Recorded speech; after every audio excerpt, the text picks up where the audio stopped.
प्यारी माओ, क्या आपने कभी महसूस किया है जब सावन की पहली बारिश गिरती है तो हवा में एक अलग सी खुशबू भर जाती है।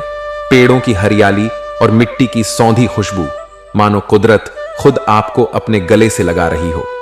ठंडी हवा का झोंका जब आपके चेहरे को छूता है तो लगता है जैसे भगवान शिव की कृपा आपको और आपके शिशु को आशीर्वाद दे रही है। सावन का ये महीना केवल बारिश या हरियाली का महीना नहीं है, ये वो समय है जब शिव और पार्वती की अमर गाथाएं हमें जीवन के सबसे खूबसूरत सबक सिखाती हैं। क्योंकि मां, जब आप सावन में शिव पार्वती की कहानियां सुनती हैं तो वो कहानियां सिर्फ आपके कानों में नहीं जाती, वो आपके दिल में उतरती हैं, आपके शिशु की आत्मा तक पहुंचती हैं और उसे संस्कारित करती हैं। इस सावन आइए इन कहानियों को सुने, अपने शिशु को भगवान शिव की भक्ति, धैर्य और प्रेम का संस्कार दें और अपने मन को भी उस शांति से भरें जो सिर्फ शिव पार्वती की कथाएं ही हमें दे सकती है। क्योंकि सावन है और यह सावन लौट कर नहीं आता। सावन की वो पहली सुबह थी, रात भर बारिश होती रही थी और सुबह की ताजी हवा में मिट्टी की वो सौंधी खुशबू जैसे पूरे घर में फैल गई थी। खिड़की से बाहर देखा तो पेड़ की पत्तियों पर बारिश की बूंदें मोतियों की तरह चमक रही थीं। हवा में ठंडक थी पर दिल में एक अजीब सी गर्माहट भी। आरती, जो 5 महीने की गर्भवती थी, धीरे से बिस्तर से उठी। उसने खिड़की खोली और सांस भरकर वो ताजा हवा अपने अंदर खींची। उसने अपने पेट पर हाथ रखा और एक हल्की मुस्कान उसके चेहरे पर आ गई। उसने धीरे से अपने पेट से कहा, सावन आ गया है बेटा। ये वही सावन है जिसमें मैं भी छोटी थी तो दादी मुझे भगवान शिव और मां पार्वती की कहानियां सुनाया करती थी। बारिश की आवाज के बीच दादी की धीमी मीठी आवाज और कहानियों में भगवान शिव का वो रूप जिन्हें देखकर दादी कहती थीं, देख बेटा, यही शिव हैं जिनका नाम लेने से मन शांत होता है। आरती की आंखों में उन दिनों की यादें उतर आईं, वो कहानियां जिनमें मां पार्वती का तप था, शिव का धैर्य था और प्रेम की ताकत थी। वो सावन की रातें जब बारिश की बूंदों की आवाज में दादी की कहानियों का संगीत मिल जाता था।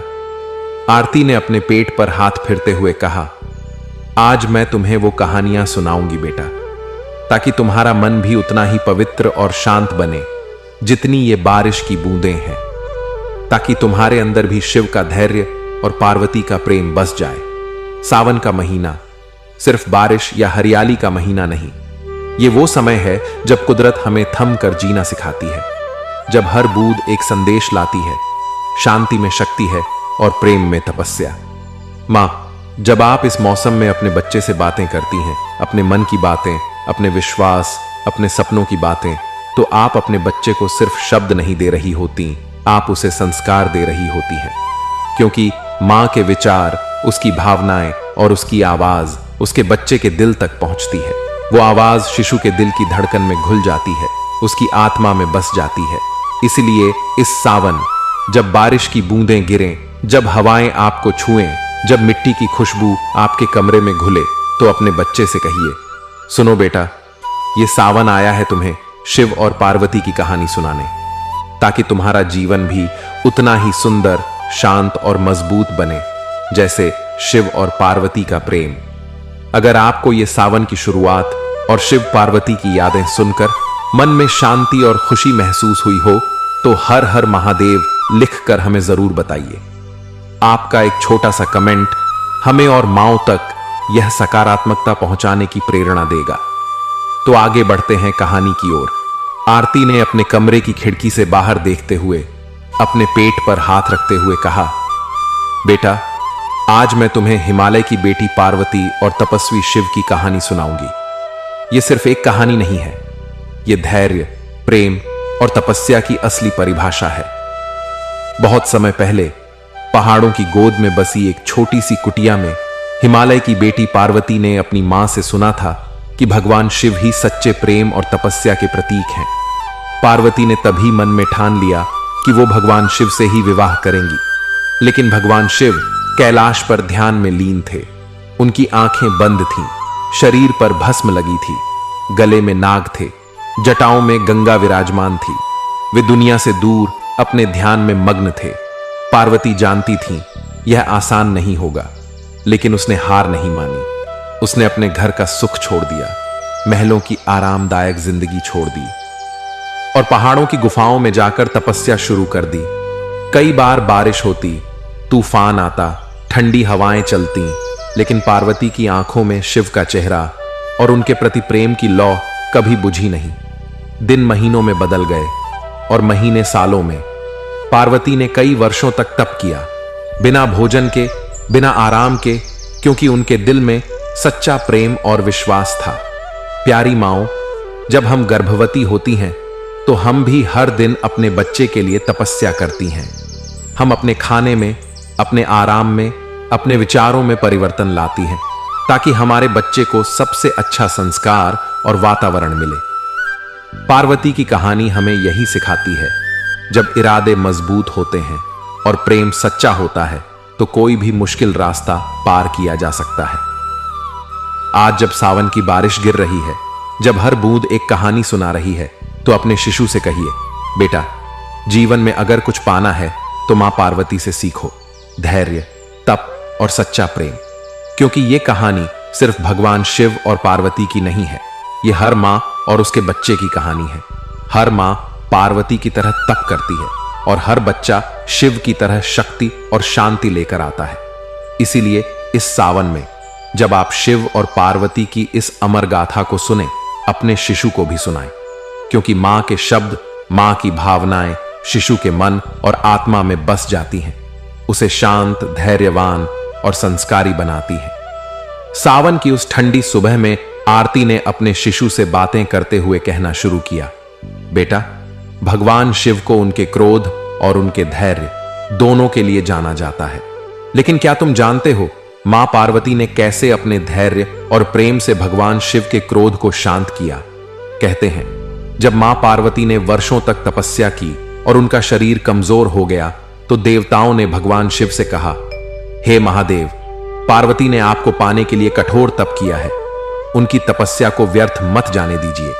लेकिन शिव जी अपने ध्यान में मग्न थे, उनकी आंखें बंद थीं, मन समाधि में था। उन्हें पार्वती की तपस्या का ज्ञान था, लेकिन उन्होंने अपनी आंखें खोलने में समय लिया। मां पार्वती हर रोज शिव जी के सामने जाती, हाथ जोड़कर खड़ी रहती, लेकिन शिव जी ने अपनी आंखें नहीं खोली। पार्वती ने कभी शिकायत नहीं की, उन्होंने कभी अपने प्रेम और धैर्य को कमजोर नहीं होने दिया। हर सुबह सूरज की किरणों के साथ वो शिव जी के पास जाती और हर रात चांदनी में उनके सामने बैठ जाती।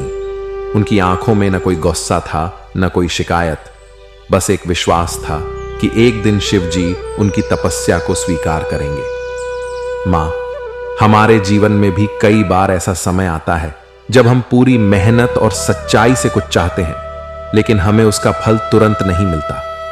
ऐसे समय में मां पार्वती की यह कहानी हमें सिखाती है, धैर्य सबसे बड़ी ताकत है। जब हम गर्भवती होती हैं, कई बार हमें डर लगता है, डॉक्टर की रिपोर्ट का इंतजार या बच्चे के किक्स महसूस होने का इंतजार, हर चीज में धैर्य की परीक्षा होती है। लेकिन मां पार्वती की तरह जब हम बिना शिकायत के प्रेम और विश्वास के साथ प्रतीक्षा करती हैं, तो भगवान शिव की तरह कुदरत भी हमें वही देती है जो हमारे लिए सबसे अच्छा होता है। उस सावन की सुबह आरती ने अपने शिशु से कहा, बेटा, शिव और पार्वती की यह कहानी तेरे दिल में बस जाए। तू भी जीवन में कभी हार मत मानना, धैर्य रखना, प्रेम रखना और भगवान पर विश्वास रखना, क्योंकि धैर्य में बहुत शक्ति होती है। सावन की बारिश की बूंदें जैसे धरती को धोकर शुद्ध कर देती हैं, वैसे ही शिव पार्वती की यह कथा हमारे मन को शुद्ध कर देती है और हमारे शिशु के मन में संस्कार भर देती है। सावन की बारिश की उन बूंदों के बीच आरती ने अपने पेट पर हाथ रखते हुए गहरी सांस ली और अपने शिशु से कहना शुरू किया, बेटा, आज मैं तुम्हें शिव और पार्वती के विवाह की कहानी सुनाऊंगी, जिसमें प्रेम का सबसे पवित्र और सच्चा रूप छुपा है। बहुत वर्षों की तपस्या और धैर्य के बाद जब मां पार्वती ने हिमालय की ठंडी हवाओं, बारिश और तपती धूप में भी हार नहीं मानी, तब भगवान शिव ने अपनी आंखें खोली। उन्होंने देखा, उनके सामने एक साधारण सी कन्या खड़ी है, जिसकी आंखों में आस्था है, चेहरे पर तपस्या की चमक है और दिल में प्रेम की शुद्धता है। भगवान शिव मुस्कुराए। उन्होंने कहा, पार्वती, तुम्हारे प्रेम और तप ने मुझे तुम्हारी ओर खींच लिया। तुम्हारी भक्ति ने मेरी समाधि भंग कर दी। तुम्हारी श्रद्धा ने मुझे तुम्हारे प्रेम को स्वीकार करने के लिए बाध्य कर दिया। फिर शिव और पार्वती का विवाह पूरे ब्रह्मांड में उत्सव बन गया। देवता, आर्षि मुनि, गंधर्व, अप्सराएं सभी आकाश में पुष्प वर्षा करने लगे। चारों ओर शंख, घंटियों और वेद मंत्रों की गूंज सुनाई देने लगी। यह विवाह सिर्फ एक रिश्ते का बंधन नहीं था, यह तप, प्रेम और धैर्य की जीत थी। यह प्रमाण था कि जब प्रेम सच्चा हो, नीयत साफ हो और धैर्य अडिग हो तो पूरी सृष्टि आपके लिए उत्सव मनाती है। प्यारी माओ, जब आप यह कहानी सुन रही हैं, आपके भीतर भी एक प्रेम और विश्वास की ऊर्जा जाग रही है। जब आप अपने शिशु से बातें करती हैं तो आपका हर शब्द उसके दिल में एक संस्कार के रूप में बैठ जाता है। इसलिए इस सावन जब आप शिव पार्वती की इस अमर कथा को सुने तो अपने शिशु से कहें, बेटा, प्रेम में सबसे बड़ी ताकत होती है। प्रेम में धैर्य और श्रद्धा हो तो कोई भी मुश्किल रास्ता आसान हो जाता है।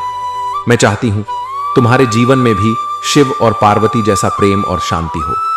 आरती ने अपने शिशु से धीरे से कहा, तुम्हारा जन्म भी हमारे जीवन में शिव और पार्वती की कृपा लेकर आएगा। तुम्हारे आने से हमारा घर भी आशीर्वाद और खुशियों से भर जाएगा। सावन की उन ठंडी हवाओं में, बारिश की बूंदों की आवाज में यह कथा आपके शिशु के मन तक पहुंच जाएगी और उसे शांत, धैर्यवान और संस्कारी बनाएगी। आज हमने सावन की ठंडी हवा में शिव पार्वती की अमर गाथा के पहले 4 भाग सुने। हमने जाना कि कैसे सावन की बारिश में मां पार्वती का धैर्य, उनका प्रेम और भगवान शिव की शक्ति हमारे जीवन और हमारे गर्भ में पल रहे शिशु के जीवन में भी शांति और संस्कार भर सकते हैं। हमने महसूस किया कि मां के शब्द और कहानियां शिशु की आत्मा तक पहुंचती हैं और वही कहानियां उसके भविष्य को मजबूत और संस्कारी बनाती हैं। आज जब आप अपने शिशु के साथ यह कथा सुन रही थीं, यकीन मानिए मां, आपकी यह ममता भरी आवाज आपके बच्चे के दिल में संस्कारों का बीज बो रही है। लेकिन मां, यह गाथा अभी अधूरी है, क्योंकि शिव और पार्वती की कहानी में अभी और भी कई रहस्य और सीखें छुपी हैं जो आपके शिशु को सावन में संस्कारित करने के लिए जरूरी है।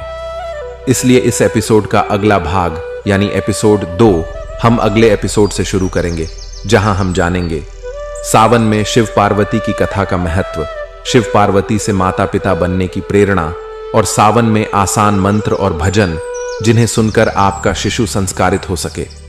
अगर आपको यह कहानी पसंद आई हो तो इसे अपने जैसी अन्य माओं तक भी जरूर पहुंचाएं, ताकि इस सावन में हर घर में शिव पार्वती की कृपा और सकारात्मकता फैले।